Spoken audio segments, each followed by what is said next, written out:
Oke,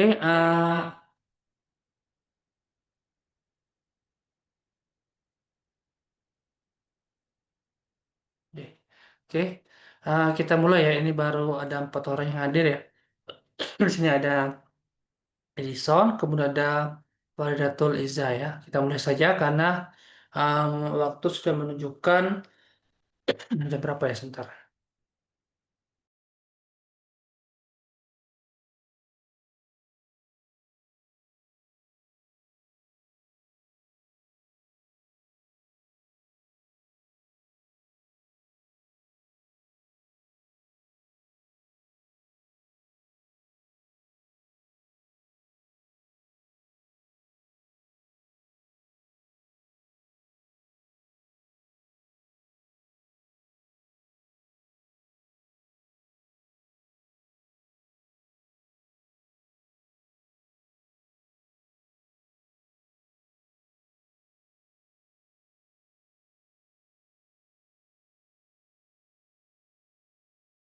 Oke, baik kita mulai ya. Sebelum sebelum saya mulai, mungkin saya pengen tahu dulu ya. Kalau Edison ini dari mana asalnya? Jakarta, Pak. Oh, dari Jakarta. Oke, Hmm. kemudian Faridatul.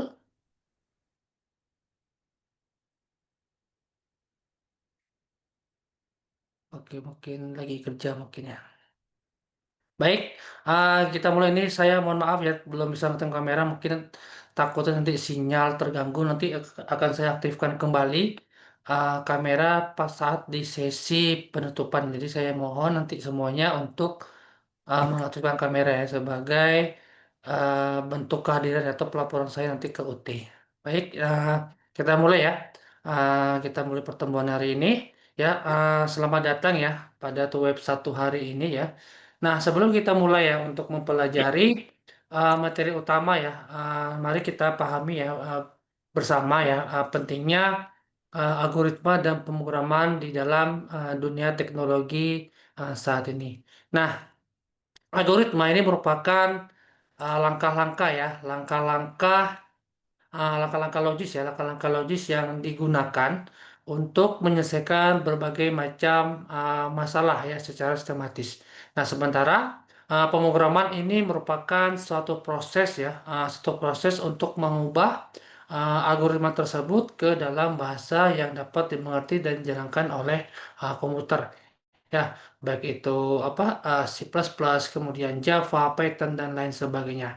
Nah, pada materi hari ini kita akan fokus belajar tentang bagaimana ya menuliskan algoritma dalam bentuk psikot serta nanti menggambarkannya menggunakan flowchart ya, agar nanti konsep pemrograman ini akan menjadi lebih mudah gitu ya dipahami dan diaplikasikan dalam berbagai kasus yang sebenarnya gitu ya. Tadi udah saya cek ya di UT sudah ada sekitar 10 orang ya yang mengupload itu, mengupload tugas ya, tugas satu. Sudah saya cek, kemungkinan nanti akan saya kirim ya hasil jawabannya gitu ya. Dan langsung saya nilai juga nantinya. Oke, baik. Nah, kita akan masuk ke ini ya. Apa itu algoritma ya, algoritma. Nah, algoritma ini merupakan serangkaian langkah logis ya yang dan sistematis yang digunakan nantinya untuk menyelesaikan suatu masalah secara terstruktur ya dan berurutan. Nah, bisa dikatakan ya dengan kata lain, nah algoritma ini merupakan metode ya atau prosedur yang nantinya memiliki urutan yang jelas gitu ya, mulai dari input kemudian diolah ya melalui proses tertentu lalu menghasilkan suatu output ya. Ini menandakan sebagai solusi terhadap permasalahan yang akan dihadapi. Nah, di dalam pemrograman komputer algoritma ini sangat penting ya karena nantinya dia akan membantu bagaimana nantinya untuk merancang sebuah solusi untuk berbagai macam masalah yang ingin kita selesaikan melalui aplikasi ataupun nanti program. Nah, itu ya kurang lebih tentang definisi apa itu algoritma. Nah, kira-kira contohnya ya, contohnya apa saja sih di dalam kehidupan sehari-hari ya dalam algoritma. Nah, algoritma ini sebenarnya sangat dekat dengan kehidupan kita sehari-hari.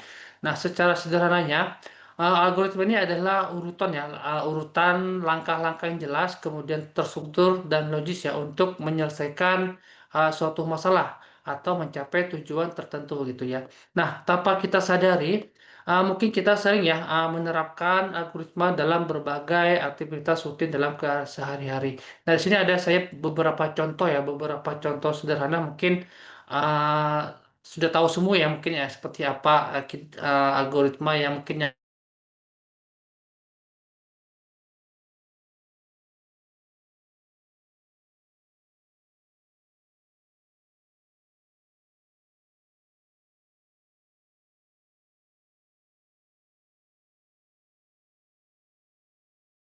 saya cek dulu semua.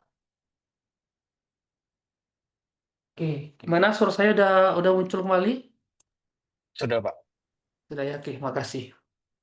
Nah, ini ya sebagai contoh ya. Nah, ketika kita ingin membuat kopi ya, tentu ada ya beberapa step by step ya atau langkah-langkah yang harus kita ikuti ya agar nanti hasilnya itu sesuai dengan keinginan. Nah, yang pertama itu kita siapkan dulu ya, ada bubuk kopi dan gula yaitu apa? Bubuk kopi dan gula. Setelah itu kita akan memanaskan air hingga sampai mendidih gitu ya. Lalu kita akan memasukkan bubuk kopi ke dalam cangkir ya sesuai dengan selera. Selanjutnya kita akan menuangkan ini ya menuangkan air panas ke dalam cangkir kemudian kita bisa menambahkan gula juga sesuai dengan selera. Kemudian kita aduk ya hingga semua bahan baik itu kopi dan gula tercampur dengan rata.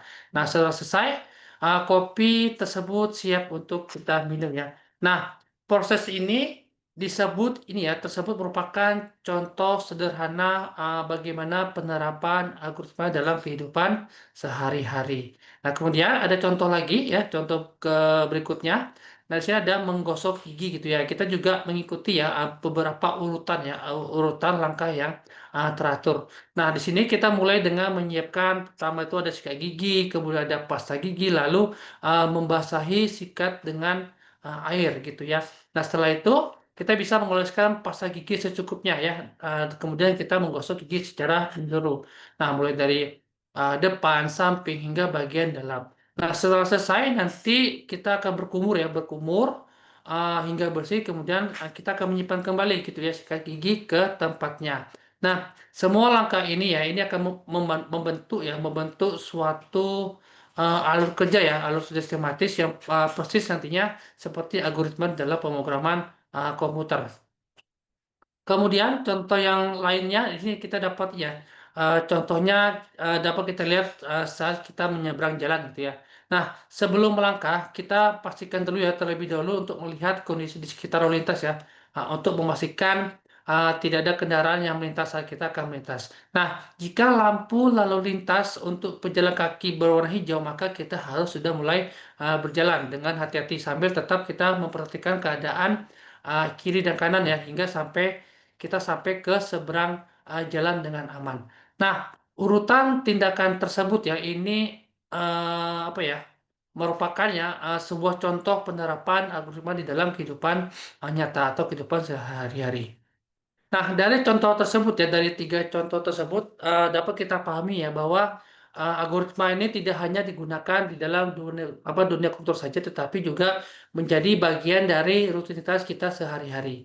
Nah, dengan memahami ya bagaimana konsep algoritma nantinya kita akan lebih mudah ya untuk menuliskan bagaimana solusi dari suatu permasalahan ya dalam bentuk langkah-langkah logis ya dan sistematis ketika kita akan membuat program di komputer. Jadi pada dasarnya ya dengan mempelajari algoritma berarti kita juga belajar bagaimana berpikir secara teratur, kemudian terarah dan efisiensi dalam menyelesaikan suatu masalah. Oke, kemudian di sini ada mengapa algoritma itu penting ya. Nah, algoritma penting ini untuk kita pahami ya mengapa algoritma ini menjadi sebuah dasar yang sangat krusial dalam dunia pemrograman ya dan juga dalam kehidupan sehari-hari. Nah, algoritma ini merupakan panduan atau langkah-langkah apa ya, langkah demi langkah ya yang membantu kita nantinya untuk menyelesaikan suatu masalah gitu ya dengan cara yang teratur dan sistematis gitu. Nah, Dengan algoritma, kita nanti bisa memecahkan berbagai masalah yang besar menjadi bagian-bagian kecil, sehingga nanti akan lebih mudah untuk dikerjakan. Nah, selain itu, algoritma juga membantu kita untuk bekerja lebih efisien dan menghemat waktu gitu ya. Nah, kita bisa membayangkan jika kita harus melakukan sesuatu tanpa panduan yang jelas, pasti hasilnya akan lambat dan berantakan gitu ya. Nah, di dalam dunia komputer ya, tanpa algoritma, program yang dibuat tidak akan berjalan dengan benar ya, karena komputer itu dia memerlukan sebuah instruksi yang jelas dan logis gitu ya. Nah, sedangkan selain dari sisi teknologi ya, tujuan untuk kita mempelajari algoritma ya juga untuk melatih kemampuan berpikir logis dan sistematis ya, yang nanti akan sangat berguna dalam banyak aspek kehidupan. Nah, karena itu penting ya kita untuk memahami algoritma ya, untuk membuka wawasan kita dalam menyelesaikan berbagai masalah secara efektif dan terstruktur. Nah, itu ya mengapa kita perlu ya untuk memahami atau mempelajari tentang algoritma gitu. Oke, kemudian kita akan masuk tadi sudah tentang algoritma, kemudian kita masuk ke psikot ya. Nah, psikot itu merupakan sebuah cara atau metode ya untuk penulis algoritma secara sederhana dan mudah nantinya untuk dipahami ya, menggunakan bahasa yang mendekati bahasa manusia sehari-hari. Nah, psikot ini dia tidak terikat ya oleh aturan sintak ya dari bahasa pemrograman tertentu, sehingga nantinya akan lebih fleksibel dan bisa digunakan sebagai jembatan eh, antara ide kita dengan coding program yang sebenarnya gitu ya. Nah, fungsinya ini sangat penting ya di dalam proses pengembangan program ya, karena psikot ini akan membantu kita nantinya untuk merencanakan logika program secara runtut dan sistematis ya, sebelum nantinya kita untuk menulis coding yang sesungguhnya. Nah, dengan psikot ini nantinya kita bisa untuk menggambarkan atau memvisualisasikan ya bagaimana langkah-langkah di dalam penyelesaian masalah ya, tanpa kita harus memikirkan aturan teknis di dalam bahasa pemrograman. Nah, biasanya dalam penulisan psikot ini ya, ini biasanya terdiri dari tiga bagian utama gitu ya. Yang pertama itu ada judul ya, judul program yang akan menjelaskan apa yang akan kita buat nantinya. Lalu ada deklarasi variabel yang nantinya akan memberikan gambaran ya, ada gambaran data apa saja yang akan kita gunakan ya untuk kita membuat project atau membuat kasusnya apa gitu. Lalu terakhir itu ada implementasi atau itu langkah-langkah yang dilakukan oleh program secara terstruktur. Misalnya itu ada input, kemudian ada proses pengolahan data dan sebuah output gitu ya. Nah, contohnya jika kita ingin menulis psikot ya untuk menghitung kasusnya misalnya luas persegi panjang gitu ya. Nah, langkahnya adalah kita akan meliputi itu meminta itu ada input panjang dan lebar gitu ya. Kemudian dia akan melakukan perkalian dan dia nanti akan menampilkan hasilnya. Nah, penggunaan psikot ini juga sangat membantu ya di dalam komunikasi ya antar anggota tim pengembang, karena nantinya semuanya dapat memahami logika yang sama ya tanpa terjebak pada bahasa pemrograman yang berbeda. Jadi dengan kita memahami ya, atau menguasai dari psikot ini nantinya kita akan lebih mudah ya untuk merancang, kemudian memeriksa dan mengembangkan program secara efektif dan terorganisir itu ya. Jadi itu ya manfaatnya kalau kita sudah memahami atau menguasai tentang psikot. Lalu dari sini ada ya contoh dari psikot ya. Nah, untuk ini ya, untuk memisahkan apa ya, memahami psikot ya. Di sini saya memberikan beberapa contoh ya, contoh kasus latihan atau contoh kasus yang cocok ya, yang nantinya akan mudah dipahami ya. Oke, nah yang pertama di sini kita akan mencoba untuk membuat psikot ya untuk program sederhana seperti untuk menjumlahkan dua angka gitu ya, dua angka. Dalam latihan ini atau dalam contoh ini ya kita akan belajar hmm, bagaimana menginputkan data dari si pengguna yang melakukan proses perhitungan dan menampilkan hasilnya gitu ya. Jadi sini ada kita kadang-kadang apa namanya itu sebentar saya back lagi. Tadi ada ini ya ada judul ya, judul deklarasi sama implementasi ya. Berarti ini ada judulnya, kemudian kita deklarasikan apa, kemudian uh, prosesnya seperti apa, lalu ada outputnya gitu ya. Nah, deklarasinya ini ada angka satu, angka 2 hasil. Kemudian untuk tipe datanya itu adalah integer gitu ya. Nah, kemudian algoritmanya kita kemudian akan diminta untuk mengumpulkan angka pertama, kedua. Ya, kemudian hasilnya ini akan ditambahkan ya. Kita perlu satu lagi outputnya, ya inputnya hasil sama dengan angka satu dan angka 2. Lalu ada outputnya dari yang ini gitu ya. Nah, kemudian ada akhir atau tandanya berakhir dari satu program. Oke, contoh kedua, kita kali ini ya coba buat persikot untuk menentukan apakah sebuah bilangan itu ganjil atau genap gitu ya. Nah, latihan ini mengajarkan kita nantinya ya penggunaan percabangan ataupun nanti kondisi di dalam persekot gitu ya. Di sini ada algoritmanya ya. If angka untuk menampilkan apakah yang kita infokan nanti itu bilangan genap ataupun nanti itu bilangan ganjil sesuai dengan inputan yang kita masukkan. Lalu yang ketiga, di sini kita juga ada untuk menghitung luas persegi panjang ya dengan menerima input itu ada panjang dan lebar gitu. Lalu menghitung dan menampilkan luasnya. Jadi kita kenakan dulu variabelnya.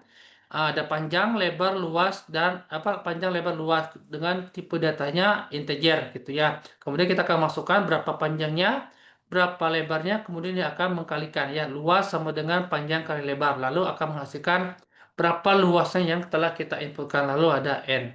Nah, dari ketiga latihan ini ya kita dapat memahami ya bagaimana untuk menyusun langkah-langkah logis ya untuk menyelesaikan masalah secara sistematis dan terstruktur ya di dalam bentuk psikot.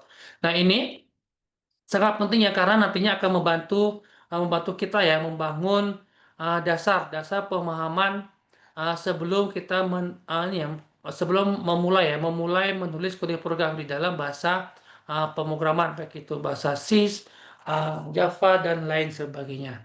Nah, di sini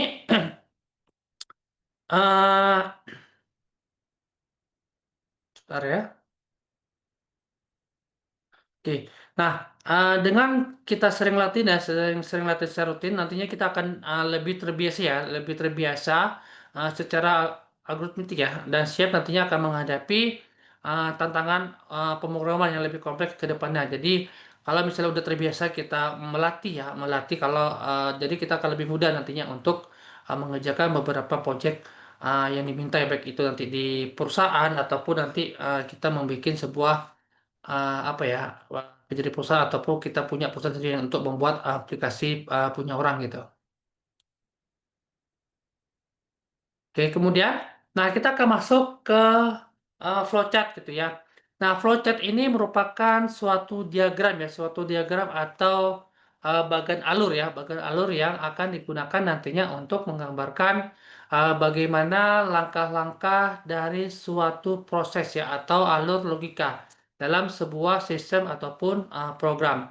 Nah, ini setiap langkah ya di dalam flowchart ini akan di apa ya direpresentasikan ya direpresentasikan dengan beberapa simbol-simbol khusus ya yang nanti akan dihubungkan oleh suatu garis ataupun panah ya yang nanti akan menunjukkan urutan dari arah jalannya suatu proses ya secara jelas dan terstruktur gitu ya. Nah, kemudian flowchart ini memiliki beberapa peran yang sangat penting ya karena nantinya akan mampu untuk menggambarkan atau nantinya untuk memvisualisasikan bagaimana sebuah proses ini akan bekerja secara sistematis dari awal sampai dengan akhir gitu ya. Nah, dengan adanya flowchart nanti kita juga dapat memahami ya, memahami bagaimana suatu urutan kerja atau logika program tanpa kita harus langsung membaca codingnya gitu ya, membaca codingnya. Nah, selain itu flowchart juga akan membantu ya dalam tahap perencanaan, kemudian analisis, lalu ada dokumentasi, serta nanti ada komunikasi antara si anggota tim pengembang maupun pihak lain yang terlibat di dalam satu project gitu. Nah, kemudian ada beberapa simbol ya, simbol apa ya, simbol simbol dasar ya, simbol standar ya yang paling banyak digunakan di dalam flowchart itu ada oval ya. Nah, biasanya oval itu akan digunakan untuk menandakan awal atau start gitu ya, awal atau start ya. Atau akhir juga dari suatu proses. Lalu ada persegi panjang ya.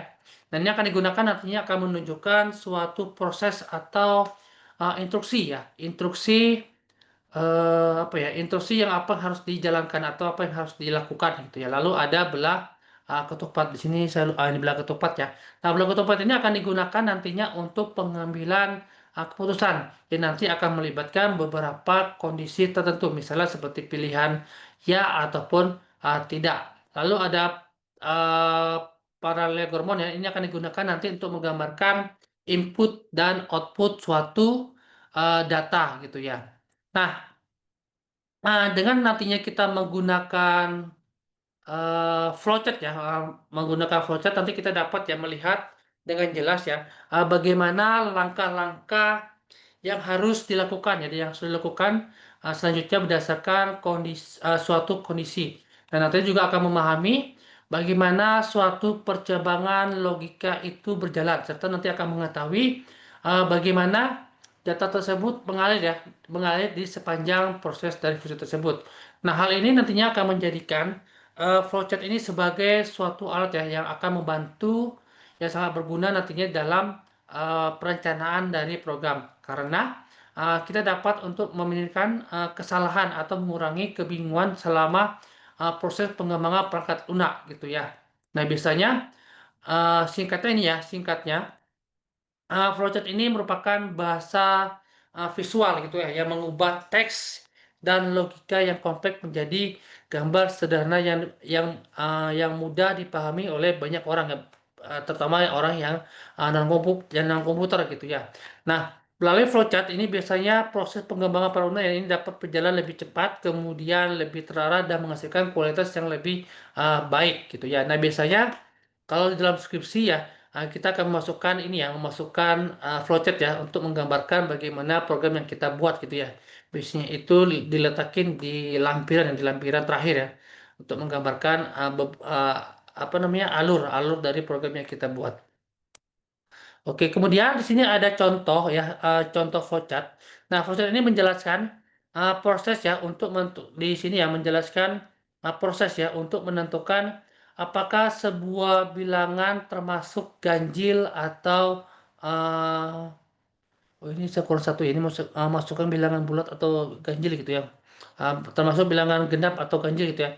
Nah, prosesnya ini dimulai ya dari tombol start atau mulai yang menandakan awal dari suatu program gitu ya. Nah, setelah itu program akan meminta si pengguna untuk memasukkan sebuah bilangan bulat atau bilangan apapun itu ya. Nah, bilangan ini akan dimasukkan, kemudian dia akan diproses dengan cara dibagi dua gitu ya, dibagi dua menggunakan operasi sisa bagi atau yang bisa kita sebut dengan modulus gitu ya. Nah, langkah berikutnya adalah dia akan memeriksa hasil dari sisa bagi dua dari bilangan tersebut gitu ya.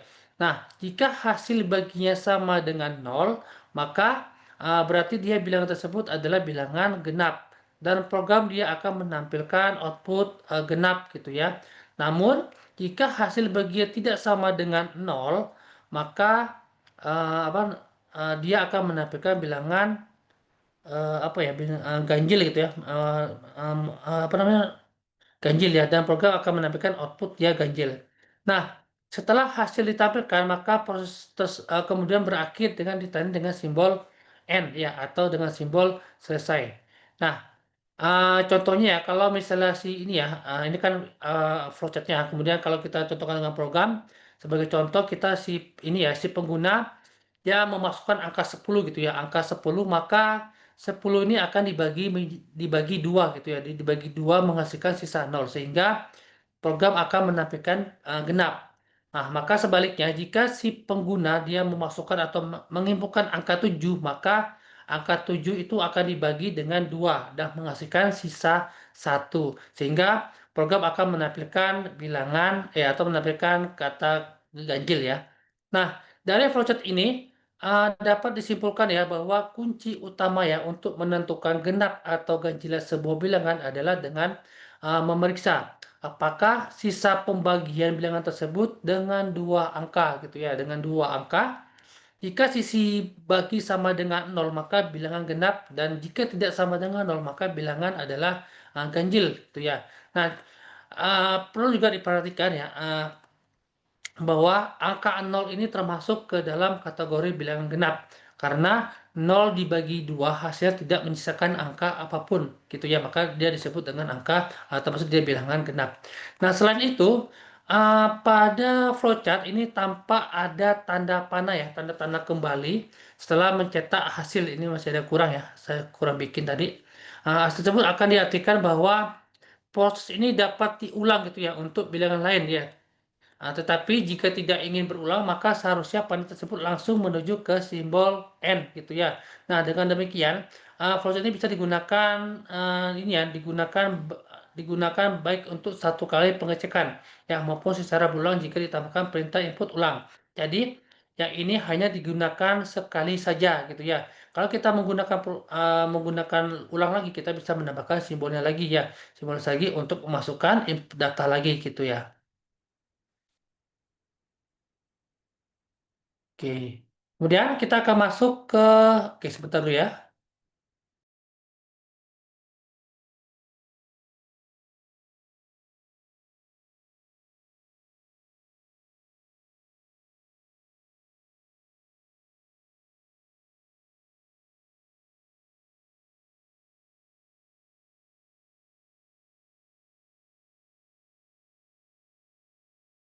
Oke, kita lanjut lagi. Nah, kita akan masuk ke flowchart dan berikut ya.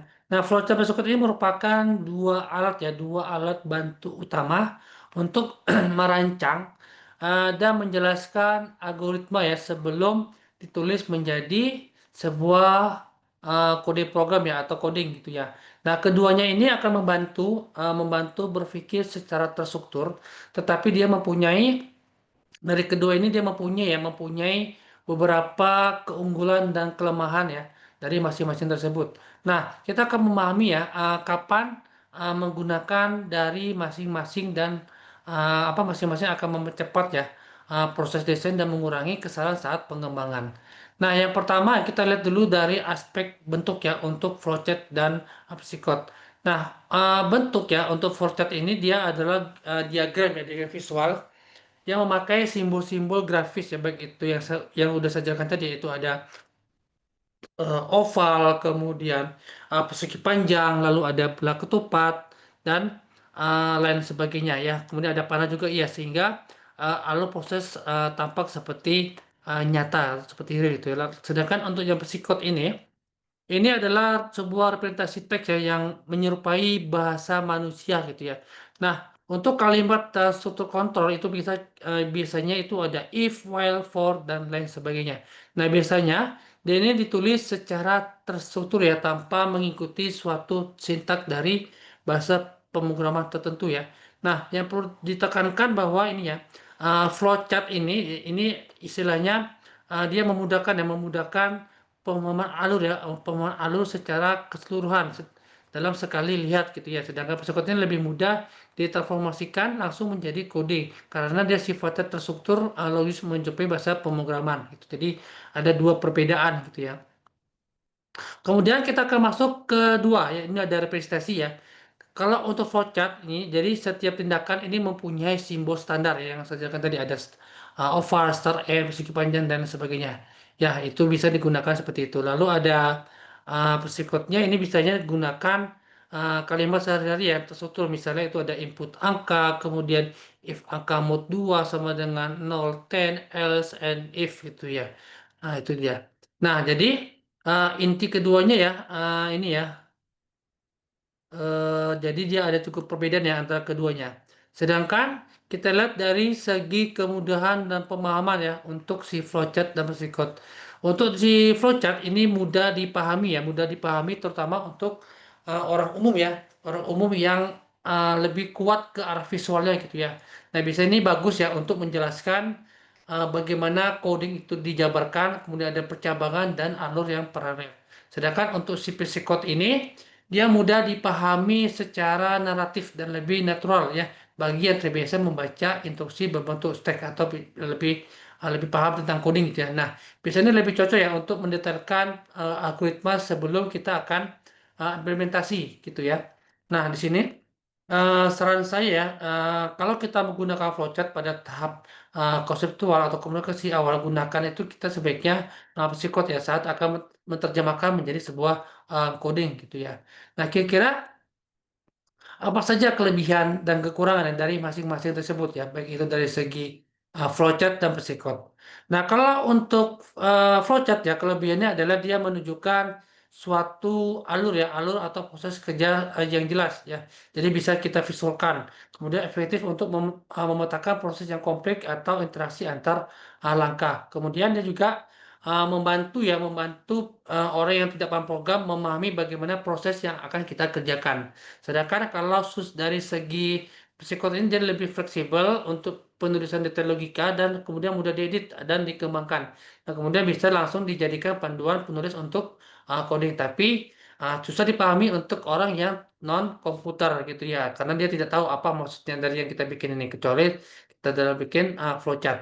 Nah, kemudian kekurangannya adalah kalau untuk si flowchart ya ini bisa menjadi sangat rumit ya, karena jika algoritma besar atau banyak simbol atau pandang itu akan susah dibaca dan susah diubah gitu ya. Kemudian dia kurang efisien untuk menjelaskan secara detail ya algoritma yang sifatnya panjang atau loops atau kompleks ya. Kemudian ada struktur data gitu ya. Biasanya kalau sudah panjang berarti kita memerlukan beberapa halaman yang cukup panjang gitu ya kalau kita bikin program yang cukup kompleks gitu. Kemudian dia kurang visual ya, kurang visual mungkin tidak intuitif bagi yang butuh gambaran suatu alur. Kemudian jika ditulis ini ya tidak rapi dan bisa menimbulkan ini ya apa namanya ambigu ya. Kalau untuk tipe psikot ya berarti kurang visual dan bisa menimbulkan ambigus. Oke, nah kita akan masuk ke tugas satu ya mungkin beberapa bagian ya atau kayak ada Edison, kemudian ada Eduardo dan Omera dari ini mungkin sudah mengupload tugas.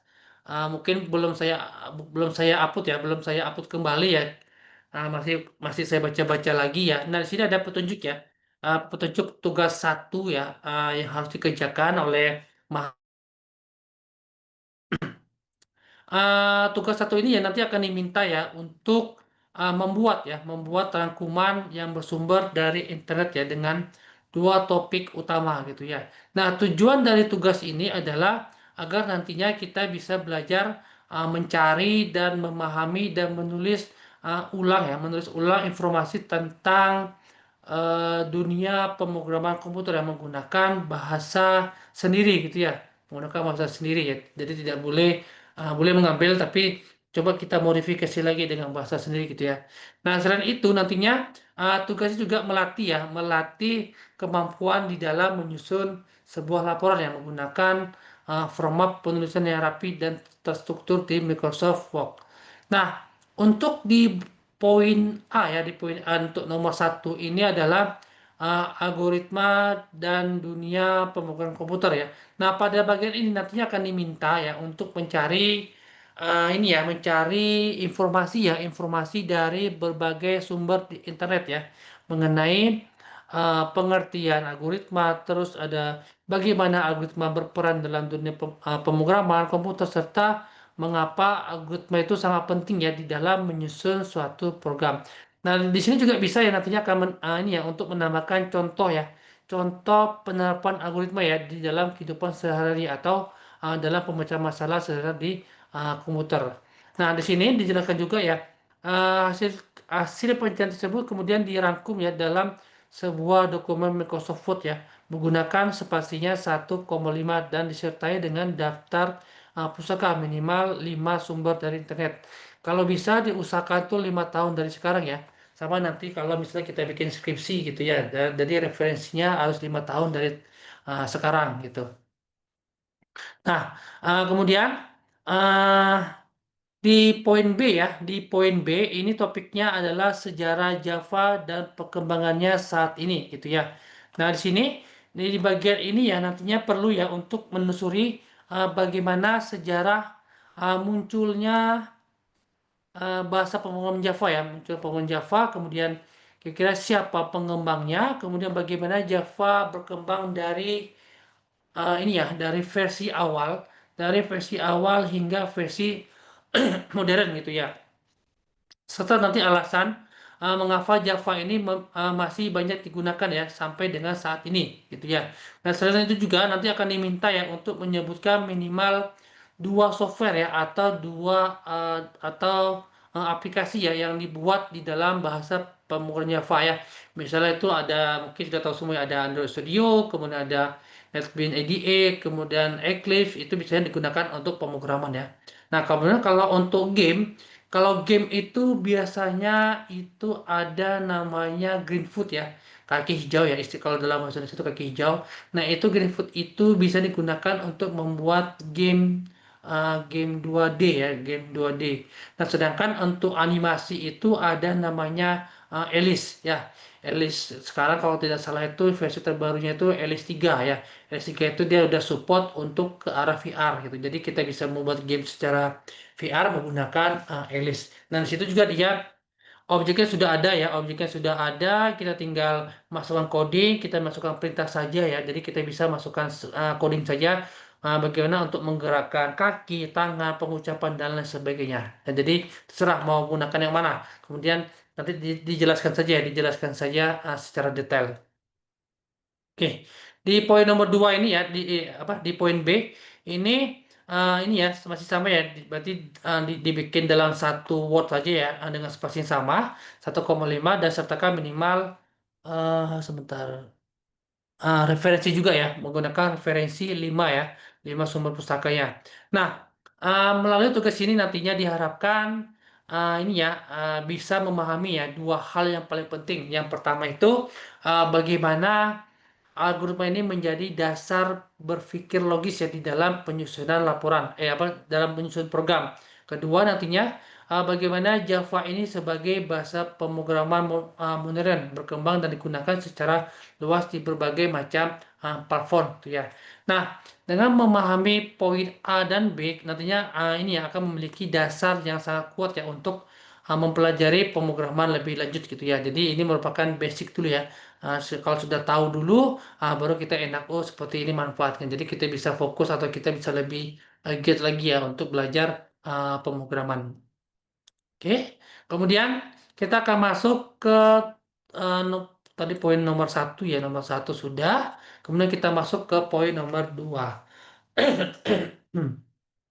Nah, di poin nomor 2 ini ya, nantinya akan diminta ya, untuk tugas nomor 2 ini, nantinya akan diminta untuk membuat algoritma dalam dua bentuk ya, yang perlu diingat ya. Yang pertama itu ada flowchart, kemudian ada psikot ya, yang harus perhatikan betul ya, ada dua ya, ada dua bentuk algoritma dalam bentuk flowchart dan dalam bentuk psikot gitu ya. Nah, berdasarkan kasus perhitungan gaji karyawan ya pada sebuah perusahaan, nah tugas ini Nah, tugas ini nantinya bertujuan ya agar nantinya memahami bagaimana cara kita ya untuk menyusun logika pemrograman yang melibatkan itu berbagai macam kondisi ataupun nanti ada percabangan serta bagaimana menerjemahkannya ke dalam bentuk visual yang disebut dengan flowchart dan teks terstruktur yang kita sebut dengan psikot. Nah, kasusnya di sini ya, di sini. Nah, di dalam perusahaan tersebut ini terdapat tiga golongan karyawan ya. Nah, setiapnya atau masing-masing terdapat gaji pokok yang berbeda gitu ya. Nah, golongan A ini memiliki gaji sebesar 5 juta. Sedangkan jika golongan B dia memiliki gaji sebesar 6, 6,6 juta 500 ribu gitu ya. Untuk golongan C gajinya adalah 9 juta 500 ribu. Nah, selain gaji pokok, perusahaan juga akan memberikan sebuah upah lembur gitu ya bagi karyawan yang bekerja melebihi jam kerja normal gitu ya. Nah, gaji lembur ini akan dihitung berdasarkan presentasi dari gaji pokok. Nah, ini biasanya tergantung pada beberapa jam karyawan itu bekerja lembur.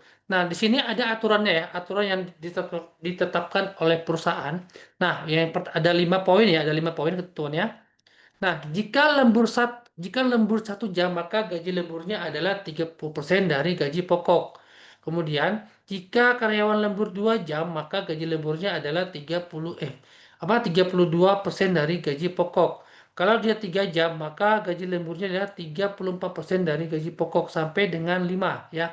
Jika karyawan lembur lebih dari 5 jam, maka gaji lemburnya 38% dari gaji pokok gitu ya. Nah, kemudian inputnya seperti apa saja?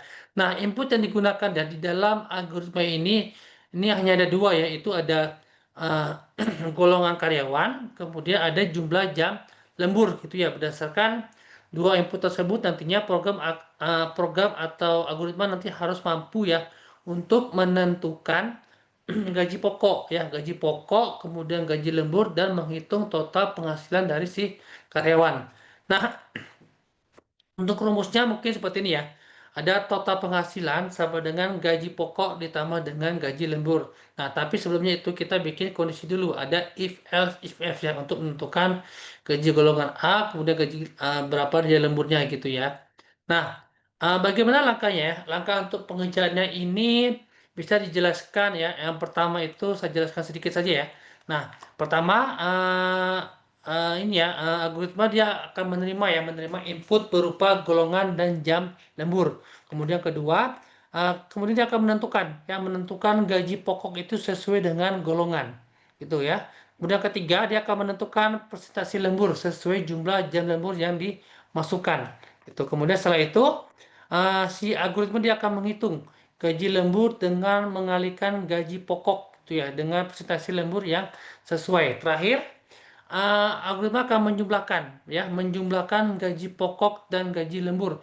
Kemudian akan menampilkan hasil hasil total penghasilan yang diperoleh oleh karyawan tersebut, gitu.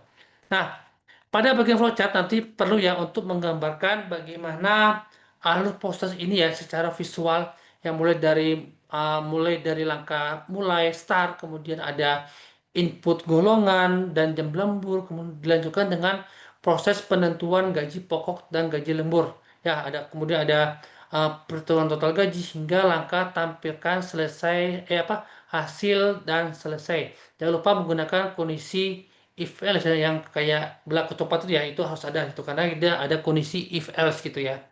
Nah, sedangkan untuk psikot, langkah-langkahnya itu hampir sama ya, ditulis dengan bentuk teks yang menyerupai logika bahasa pemrograman. Misalnya kita bisa menggunakan perintah if, then, dan else ya untuk membedakan setiap kondisi golongan dan jam lembur gitu ya. Nah, intinya apa ya? Kalau tujuan dari tugas dua ini adalah diharapkan nantinya dapat untuk memahami ya bagaimana cara menggunakan struktur percabangan ya untuk mengambil sebuah keputusan di dalam algoritma, serta nantinya bagaimana mengubah logika tersebut menjadi bentuk flowchart dan psikot ya yang mudah dipahami. Nah, dengan ada latihannya ini nantinya kita diharapkan ya akan lebih siap dalam lebih siap saat mulai menulis program menggunakan bahasa pemrograman baik itu Java dan lain sebagainya. Karena topik kita Java, jadi kita menulis dalam bentuk Java. Karena dengan latihan ini nantinya kita sudah terbiasa ya untuk menyusun alur berpikir secara sistematis dan terstruktur gitu ya.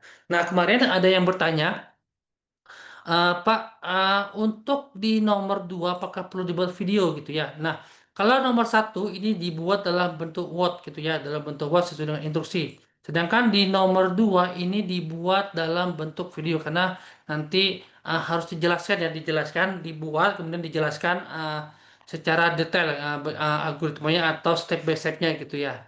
Nah, itu jadi dalam bentuk video. Nah, untuk video bisa diupload kalau punya YouTube sendiri boleh diupload, kemudian linknya di-share di dalam sistem ya, di sistem UT nanti biar saya dapat uh, melihat secara langsung gitu. Oke. Nah, sebelum saya tutup, apakah ada yang mau tanyakan? Silakan. Oke, sebentar saya stop screen dulu ya. Saya screen dulu. Oke, sini kita ada 7 orang ya, 7 orang. Ini semoga nampak. Oke, saya aktifkan kamera ya. Oke, silakan boleh ngaktifkan kamera ya sebagai bentuk pelaporan nanti ya, pelaporan ke pihak OT nantinya. Oke, ada Pak Edison ini di Jakarta tadi ya Pak Edison ya. Iya, iya, Pak. Oke. Sudah kerja, Pak? Iya, sudah kerja sih, Pak. Sudah, Pak ya. Oke. Kemudian ada Eduardo Jonathan, Gabriel, kemudian ada Umareta, Datul. Oke, mungkin lagi kerja ya, mungkin lagi kerja. Oke, tidak apa-apa. Oke, mungkin itu saja ya. Itu saja yang oke.